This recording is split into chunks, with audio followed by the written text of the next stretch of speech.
Here's a question for you. If Washington, D.C. is like a parent and the 50 states are like its children, who can honestly say that they haven't seriously fantasized about running away from home? Hey, everyone, and thanks for tuning in. I'm James Peppe, and this is Pep Talks. A couple of weeks ago, we talked about the missing vision for our country, where we're going, what it's all about, how we get so focused on the problems of the moment, we sometimes lose sight of where it is we're trying to go. So today starts the beginning of a series of Pep Talks episodes where we're going to fill in the blanks of that missing vision. We're going to offer you our own ideas about, what it's about, where we might take this country, we, the great common sense majority in America, the true silent majority, where we could take our country if we can come together, stand up, and assert our will to do so. It's really about taking power, taking it back from the president and the Congress and moving it back to the states, back to our local communities. Because those guys, let's be honest, they've proven over and over again that they just can't be trusted with that kind of power. We give them power. We trust them to do stuff that they say they're going to do in their campaigns. And all they really do is give us lip service. They spin. They try to tell us, that they're doing what they promised to do. And how's that working out for us? How many of us are really very satisfied? I'd say not very many. So that's the premise. Here at Pep Talks, we're going to talk about the very practical and real ways that we can force Washington to cede some of that power that we've entrusted them. So we take it back. It's our power. Take it back and move it to the states and to our local communities where we can have closer oversight and watch it. And when we see the effects of that power in our local communities, we can more quickly and easily make changes that reflect what we want for a change. So that's what you can expect from Pep Talks the next few weeks. As always, it's really important that you subscribe to the show and share it with your friends. I like to say that our combined voices are our true power and unstoppable, really, if we can come together. So share it with your friends, but also share with us your comments and your feedback. Let us know what you think, how we can make our country better at leading us to where we want to go, not just solve every little problem, but where we're really trying to get to. Just give us your feedback. Let us know what you think about that. And I appreciate it very much. So let's get going. Imagine this for starters. Let's just set the stage. Imagine you're a parent and your kids are grown. They've graduated from college, whatever. They've bought homes. They've got good jobs. They're fully capable of running their own lives. But as a parent, you're having a hard time letting go. You want to tell them what they should do, where they should live, how to spend their money, what doctors to see. Some of us are even tempted to keep telling our kids what time to go to bed. It's for your own good. It's for your health. You'll live longer. You'll feel better, blah, blah, blah. Right? But at some point, again, if you've been on either side of that experience, that's not love anymore. That's not compassion and concern. That's control. And I think we all know what that leads to. Listen, all of us are children, right? That's a given. A lot of us are parents. But if you've been on either side of that equation, again, we're all children, but you can relate to the problem that's been simmering here in America for a long, long time. And as parents in that position, it's hard to step back. It is. It's hard to step back and let your kids go.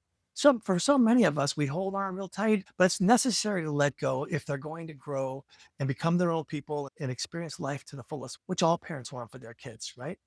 And so we make the two most common mistakes. And I just referred to one. We hold on too tightly. We resist letting them go. We tell them, right? We tell them that it's for their own good, but we just don't want to let go. We're too afraid, whatever the case may be. Or conversely, we enable them. It seems like more and more these days, young people aren't in any hurry to leave the nest. They want to stay home. They like the comfort of sleeping in the same bed they've grown up in their whole lives and having mom make them breakfast and do their laundry and all of that. And for a lot of us parents, we're only too happy to enable that because we want to be close to our kids. And there's no sin in that. But again, we're talking about what's really best for our children. Now, if you're the child of one of those overbearing parents, you know that feeling of sort of feeling suffocated, where you really want to go out and stretch your wings and explore the world and see what it has to offer and take risks. And make $1 million and, whatever your goals might be, and go on the adventure. And your parent doesn't want to let you go, and you understand that feeling. Conversely, if you're that kid who likes staying home, I suspect that deep down, you still understand that feeling of wanting freedom and independence, that feeling of knowing that you're kind of missing out on something. Maybe you're just too scared to go. Maybe you're just too comfortable. Maybe, again, your parents have made you too comfortable and they've enabled you to stay there and to not really even stop to think about what the greater world might have to offer you. Listen, our federal government in Washington has very similar problems when it comes to the states. Again, if we look at the states as 50 children, there are some states that are doing great. And every now and then you hear talk about states seceding. I live in Texas, and Texans love to talk about seceding from the Union. And lately there's been, lately on and off over years, there's been a movement in California to secede. Now, those are two states that could probably stand on their own just fine. They're big, wealthy, lots of industry, lots of commerce. They could probably manage it for themselves. And there are a number of other states in similar positions, New York and Florida and others that probably could do just fine on their own. And then there are small states, less wealthy states, poorer states, whatever, that sure need more help in order to take care of their citizens and so forth. And on the one hand, the federal government won't let go of the big states. And by let go, let's be clear about something. I'm not talking about secession. I'm not talking about that. No matter what happens, the United States, America, we're a family. We'll always be a family. And we'll always have our connectivity among the states with the oversight of our federal government. The question is just, where do we draw the line of that balance? How much does the federal government do versus how much are the states allowed to do? So I'm not literally talking about states seceding from the union. So let's just be clear about that. But the federal government won't let states like California or Texas or others do more for themselves, stand on their own, so to speak. And on the other side, states that are on the lower end of things, the federal government won't give them maybe the push they need. The same way sometimes kids need a push out the door. It's sort of like dependency on welfare a little bit. I guess you could say that, right? States welfare, where states, like I said, at the bottom end that are the receivers of federal support in a million different ways, they don't want to leave. They got the video games, they got the hot pockets, they got mom doing the laundry and making their beds. Who wants to leave that, right? But they need a push sometimes. They need a push to start to figure out how to do some things on their own. And that's how the federal government in its relationship with the states is a little bit like a parent with their kids. Now, what's the root of that? Washington has always thought it knows best. 435 members of Congress, 100 senators, and a president, sometimes one who thinks he can do everything, sometimes one who's a little less imposing, but they all think they know what's best for us. And I'm going to ask this question several times during this episode. How's that working out for us? I mean, who's happy? Really? You might be happier than you were with the last guy or the guy before that. But who's really happy with the way things are going in Washington, in the way they've been going for a long time? It's not just the individual people. It's not the specific people. It's not Donald Trump. It's not Chuck Schumer. It's not a specific person. It's the system that's all fouled up. It's gotten too big. They've accumulated too much power and concentrated in too few people. And they've grown to the point where they don't have to fear the voters because they've conditioned us with radical realism, and the extremists have taken over the debates, and the common sense majority, we don't think that we can make a difference, so we don't even try. And they're kind of insulated from the political pressure that citizens in the past maybe used to bring and kind of force them back to do certain things. Now they just do whatever they want, and they tell themselves that it's for the best for us, and we'll thank them later. I kind of remember when they were promoting Obamacare, and it was really unpopular, even up to the point where they passed it. And for a while afterwards, it's grown in popularity since. I think that's because people get used to something and then they kind of feel like they like it. But the point is, it was really unpopular. And Obama and the people who supported him, their talking point was, you'll come to love it eventually when you get to know it, right? Yeah, maybe that's sincere, or maybe it's a reflection of what I'm talking about, where Washington always thinks it knows what's best for us. And there is a temptation, not just on the part of Washington, but on the part of the power establishment in business and media and academia and all over the place, that likes the idea of one size fits all solutions to problems in Washington. Let's just knock it out, right? Let's have an umbrella fix for abortion, for immigration, for you name the issue. And let's just put it in place one time in Washington instead of fighting 50 different battles, and then we'll be done, right? The problem with that is it overlooks the fact that a lot of us are different. We're different from state to state. Washington, as I said a second ago, always thinks it knows best, and it tells itself that it's acting out of love and concern for us. The same way us overbearing and enabling parents tell ourselves about our children. We're acting out of love and concern for them because we don't want them to go out into this cruel, cruel world and suffer who knows what. But the truth is, Washington doesn't want to let us go because they know that letting the states have more power means they have less. And these jokers just don't give up their power, right? That's why part of the premise of all of this is that we can't just wait for them to give it back. We have to take it. We have to take our power back because they're not going to give it, because that's the whole ball game for them, the power that they've taken from us. And let me just take a second about that because it's a recurring theme on Pep Talks that's really, really important. Think of it like this, and this is, sorry, everybody, I tried as much to stay away from political philosophy as I can, but this is more than philosophy. This is real, right? All power, all power in the world belongs to us, belongs to individual people.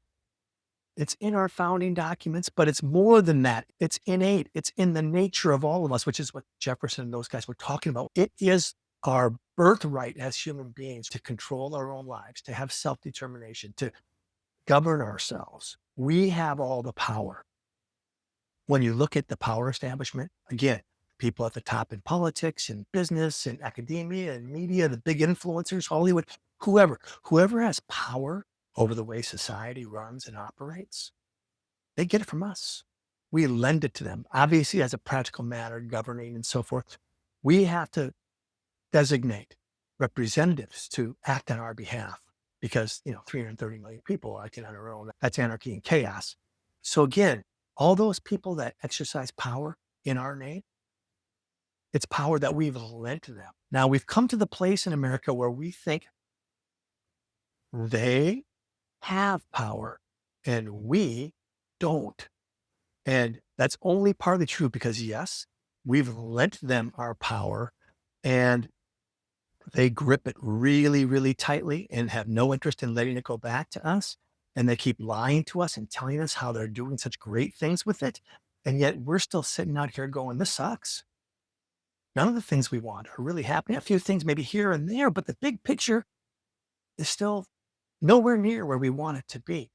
That's why I keep going back to what's the vision? What is it all about? So Washington, like too many of us parents, tells us that it's acting out of love and concern, but it's really defending the power that we've lent them that they think is now theirs, that it's their birthright, that they're entitled to it, and they don't want to let it go. And they'll stop at nothing to keep it.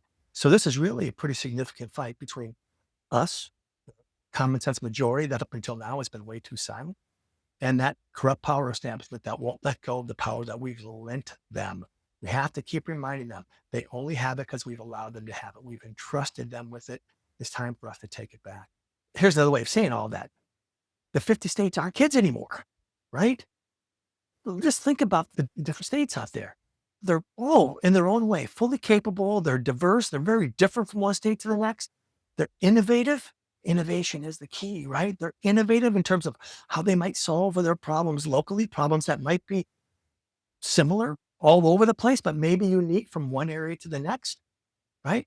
And though some of those states, like I said before, still want to stay under the protective wing of mom and dad, all the states need to be trusted to govern their own affairs effectively. And even if there are challenges, they need to be trusted to overcome those challenges. Now, remember what I said, we're not talking about secession. We're not talking about kind of kicking states out of the house, so to speak, and leaving them to fend for themselves. There's always ways that we as a nation and as fellow citizens and from one state to the other and with the federal government sometimes in support will lend each other help and support. An example would be when there are emergencies, hurricanes or wildfires or floods or whatever.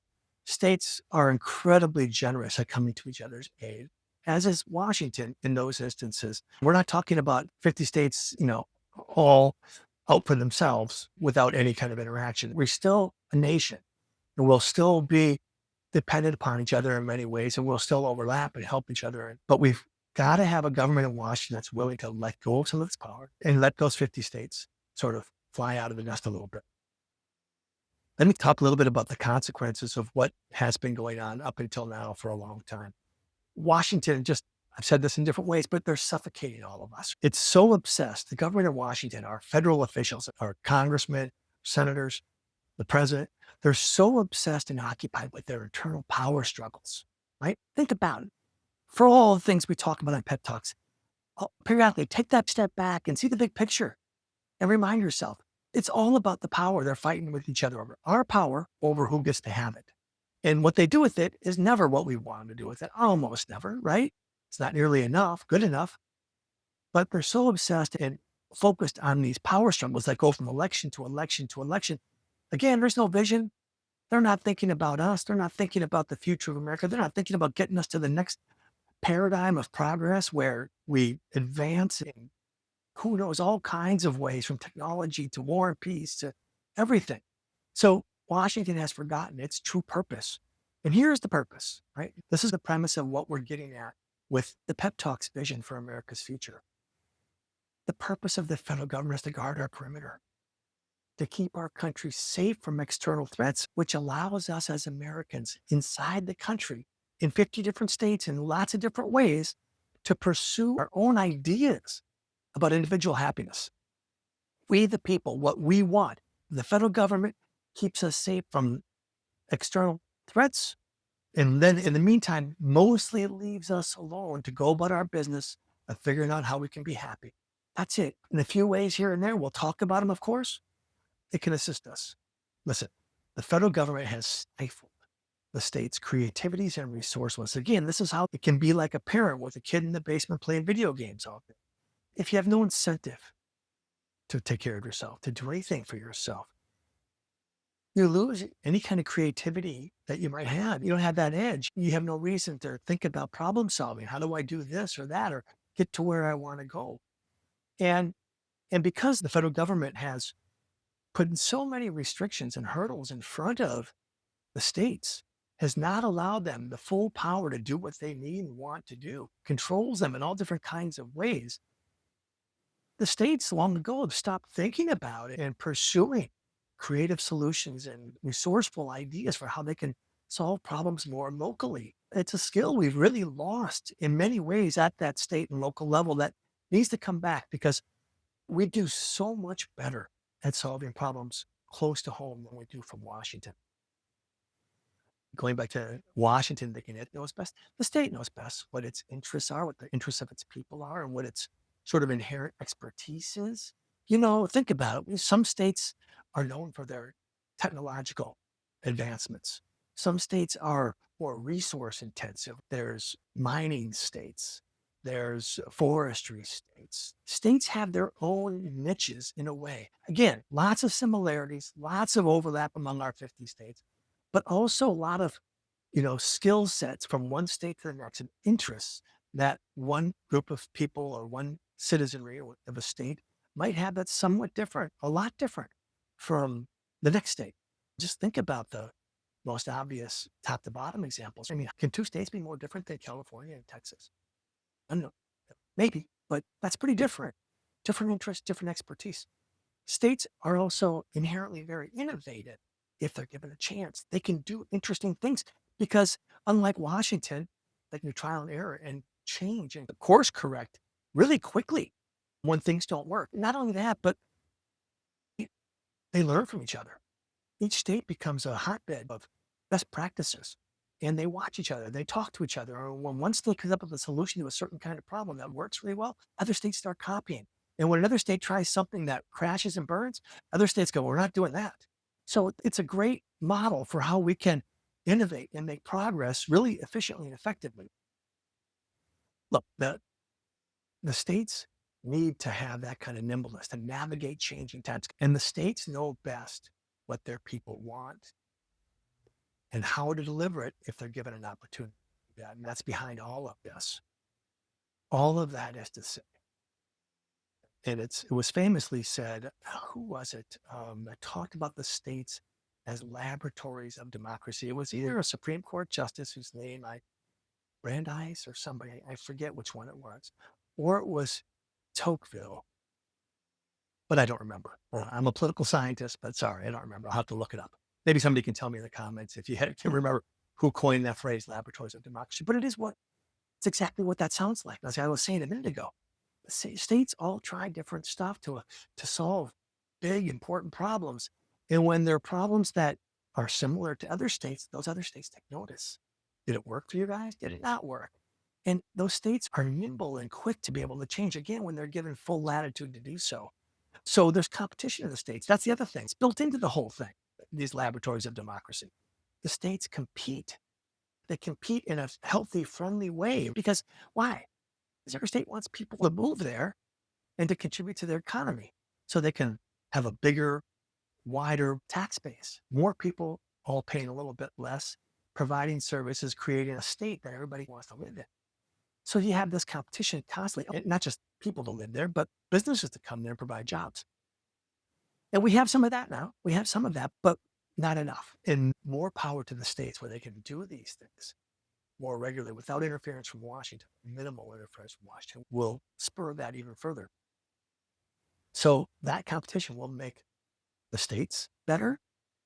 Yes, there may be times when some states suffer in that competitive model, but that's where we can still help each other, state to state, and also some from the federal government.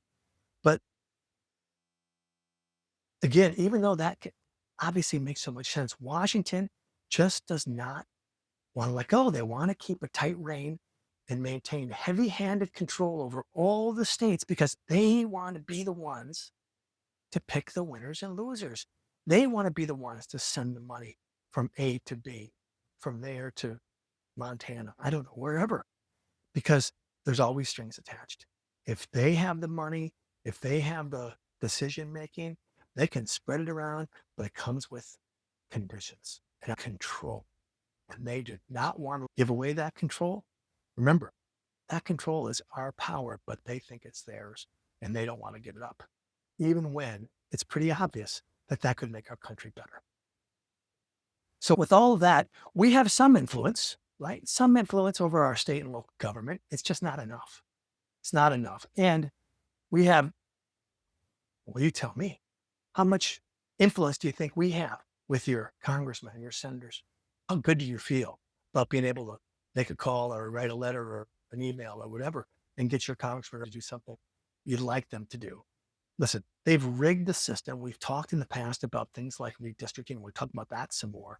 These are inside baseball issues, and they've made them inside baseball issues intentionally so that we'll get bored and not pay attention. But they've rigged the system so that most people in Washington have no threats, real threats of being knocked out of their office by a competitive election. There's a very small handful of districts, and that handful is getting smaller and smaller in number of districts that could go back and forth between parties.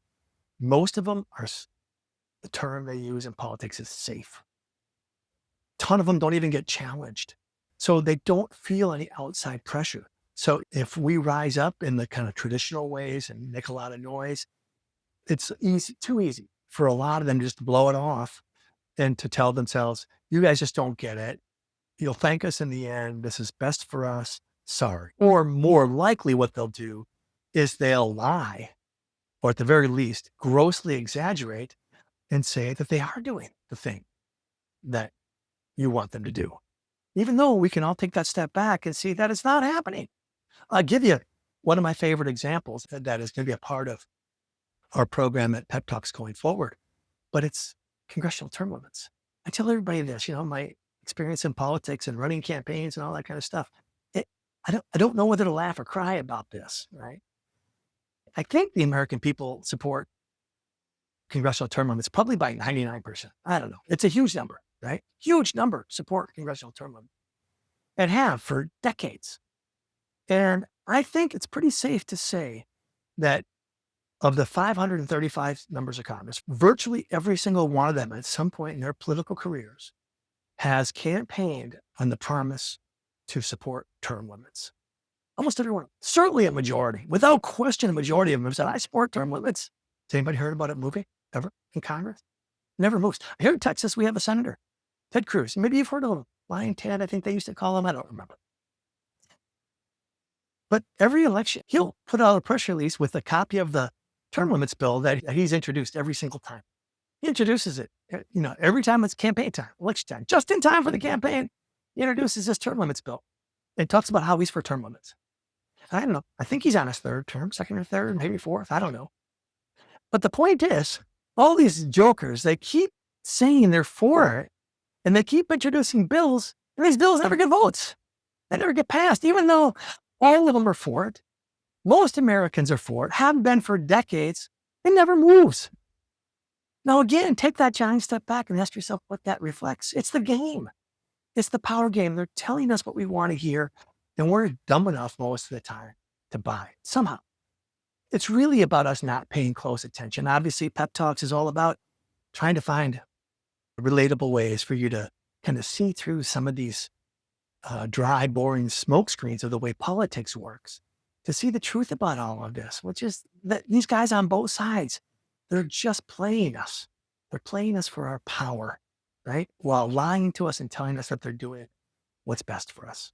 So we got a little bit of influence in the states and local governments, virtually none at the federal government. And we need to change that. And that's where the vision for our future comes into play. Imagine this. Again, in future episodes of Pep Talks, we are going to focus in on some of the specific things in the vision that we're talking about, shifting power from the federal government to the states and so forth. We'll zero in on a lot of the specific issues and what that could look like and how that could work as a practical matter, because it's not as far-fetched as you might think. But just think about it this way. Imagine if Washington was focused on just the big things. Things like the national defense, of course, or how about interstate commerce and infrastructure. That's important stuff, basic stuff to what the government's supposed to, and especially protecting our constitutional rights, our freedom. So that's always going to be that sort of umbrella of constitutional protection, because sometimes states will push the boundaries of constitutional rights and the federal government has to come in and say, no, we can't do that. So those would be the big things that the federal government could be focused on. Imagine that. And in the meantime, you got 50 different states who are engaged in this sort of constant experimentation in issues like education, healthcare, energy, just the normal governance of their states and how to work, elections and all that kind of stuff. And again, it's the Laboratory of Democracy model where they're figuring how things would work. Again, it's pretty obvious. Competition tells us it's intuitive, right? Jefferson would say self-evident. It's the best models, the best solutions to the problems in all of those areas and more would rise to the top. And the failed solutions would get cast aside. And in the meantime, people would freely move and choose which communities and which states they wanted to live in that better reflect their values and are open to their input as citizens. We're living it in many ways, and we could turbocharge this thing over the last 10 years, 20 years, probably a lot longer, frankly. My state, Texas, has been a huge magnet for people who want to come and live in a state that is a little less oppressive when it comes to government, lets people sort of live the way they want to live more than a lot of other states. I mean, locally, it's a running joke about how so many Californians have moved here to get away from, a very heavy-handed state government in California to a state that's a little bit more laid back in terms of how the government tells us how to live every day. So that's what could happen. And again, it's already happening to some extent. It'll happen even more when states are competing in these laboratories of democracy and people will find their place very comfortably. I'm not saying, by the way, that it's easy for most of us to just pick up and move from one state to another. That's not the case. But over time, that kind of works itself out. Nothing's ever perfect, but this is the way that works for most people. So what does that mean? By virtue of the diversity of competing ideas among the states and this competition as a whole, we would simply be stronger. Think of it this way. I come from a big family. I'm the ninth of 12 kids, and we're all very different. A lot of similarities. We're the same in so many basic ways, but very different in other ways. So everybody has different talents. And so it was true in my family with 12 kids, but it's the same thing with states. California isn't Kansas. Minnesota isn't Texas. That's a good thing. Really, our country was never set up to be a one size fits all. As I said, America will always be our last name. We'll always be Americans. We'll always be that family. But we're also individuals with very different personalities, strengths, talents, ambitions, desires, wants. And it's important that we allow that more room to flourish. That's what we need in America to spur the next big growth phase of our country, because I think we've plateaued in some ways. And we're at a pivotal point in history where I think it's time that we take a different road to bring us to the next level. That requires this healthy independence for the states. It'll be messy, no doubt about it. There'll be mistakes. There'll be setbacks. People will complain. And the minute that there's an error, everybody will say, oh, not everybody, but the naysayers, right? The radical realists. See, we told you this isn't going to work. When we make a fundamental change in the way our country works, something like this, a big idea like this, it's bound to be messy with mistakes and errors. And the naysayers will come out. And when that time comes, all I can tell you is don't get too whipped up about it, because it's never going to be perfect. But the idea, that big step back, and the idea that we could have more control, more power over the way things are in our local communities and our states, that's the real key, and we can't lose sight of it. When people like those radical realists and the extremists who just never want to compromise, always want to stay at their far fringes, and the corrupt power establishment that manipulates all of us, the thing that they use, as we talk about so often here on Pep Talks, is fear, right? The whole fear mongering thing. And parents do that too. Sometimes very openly, sometimes more subtly. But if they want to hold on to their kids, if they don't want to let them go, if they enable them to stay home, sometimes it's with fear. It's a dangerous world out there. He'll want you to go out there and bad stuff happen to you, right? But it's always going to be a little dangerous. And as people, we all have to learn how to handle that danger, how to thrive despite it, how to grow, how to work our way through the world. So we can't let fear stop us, either in the way we parent our children or the way we look at the world that we're trying to shape from the inside out here in America. That's how we thrive. That's how it's supposed to work for all of us. Washington politicians, they can tell us they're looking out for us all they want, and they will. They'll never stop saying that, because obviously, right, that they're protecting us from the real dangers in the real dangerous world. That's what they're going to keep telling us. But what they're really doing, as I said before, is looking out for their own power by keeping us locked into dependence, unhealthy dependence upon them. And when that happens, our growth is stunted, and we lose all incentive to strengthen and improve ourselves. And we do that to ourselves by buying into their fear mongering and their promises that they're looking out for us. It's time for us to stand up to all of that. Again, this is fundamental to what Pep Talks is all about, but that's where we are. Look, America's strength has always come from its people and its local communities, not from dictates out of Washington. Just as children grow stronger when we trust them to stand on their own, our states will thrive when we make Washington step back from the whole thing. It's time to reunite America, not under one heavy hand in Washington, but through 50 strong and capable states that are free to govern themselves more actively. Sooner or later, parents have to trust their children with the responsibility to lead their lives. And it's long past time Washington did the same thing with the states. It's not chaos. It's not anarchy. It's natural. It's life-affirming renewal. It's growth. It's invigorating, and it's what America was always meant. And last but not least, it may just be the key to bringing our country back together again. I believe it is. I've always bristled at this idea of Washington as a parent. And there's a reason for that. I never liked it because when I started out in politics a million years ago, it was always liberals who kind of promoted that analogy, sometimes explicitly, sometimes implicitly. But they came at it from the other way. They wanted Washington to be bigger and stronger, to be that parent for us. Some of us called it the nanny state. And I think a lot of what you're seeing, by the way, today, all these years later, is where that's gotten to the point where there's such pushback in the form of the anti-DEI stuff and just a whole bunch of the cancel culture business, all this stuff is, I think, this long building backlash to liberals treating Washington as a good parent who doesn't want to let go of their kids, who doesn't want to stop helping kids, who doesn't want to continually interfere in their kids' lives. That's the way it seemed when I was growing up in politics. And that's why I didn't like the analogy. But if I ran Washington today, I'd try to be like that parent who pushes kid out of the nest, fly, fly, fly, right? That's the kind of parent I would try to be. It was frankly the kind of parent I tried to be to my children to varying degrees of success. You all know what that's about. But that's what I would do. And that's what I'm looking for, by the way, when I look at Washington, when I look at candidates for president and Congress and all of that, I'm looking for the people who will tell me in specific ways how they're going to take the power that we entrust in them and they're going to reshape it and send it back home to us, to our states, to our local communities, and basically say, you know, we don't need this much power out here.